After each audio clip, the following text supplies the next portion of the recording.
సత్యం ఏవ జయతే, సత్యం మాత్రమే జయిస్తుంది. కౌరవులు పాండవులు ఉన్నారు, మరి కౌరవుల దగ్గర సత్యం లేదు, పాండవుల దగ్గర సత్యం ఉంటుంది, సత్యమే జయిస్తుంది.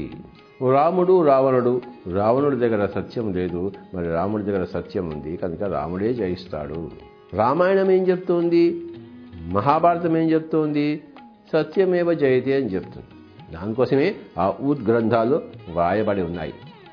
లోకమంతా చూసి ఆ లోకంలో ఉన్న సత్యాలని ఆకలింపు చేసుకుని, గ్రహింపు చేసుకుని, ఆ సత్యాలన్నిటికీ ప్రతీకలుగా ఒక ప్రతిసృష్టి, ఒక చక్కటి గ్రంథాలు తయారు చేశారు వాల్మీకి, మరి వేదవ్యాసుడు. అవన్నీ ఆ సత్యాలతో నిండి ఉన్నాయి, అవగాహనతో నిండి ఉన్నాయి. సాంకేతిక పరిజ్ఞానంతో, సత్యంతో, జీవన సత్యాలతో, ఆత్మ సత్యాలతో, ఆధ్యాత్మిక సత్యాలతో, ప్రాపంచిక సత్యాలతో, అన్నిటితో ఒక గొప్ప అలరాలి ఉన్న ఆ యొక్క గ్రంథాలు మరి ఆ రామాయణము, ఆ మహాభారతం. కనుకనే ఇప్పటికీ మనం చదువుకుంటున్నాం. ఆ గ్రంథాలు సత్య అవగాహన నుంచి వచ్చాయి, ఉద్భవించాయి.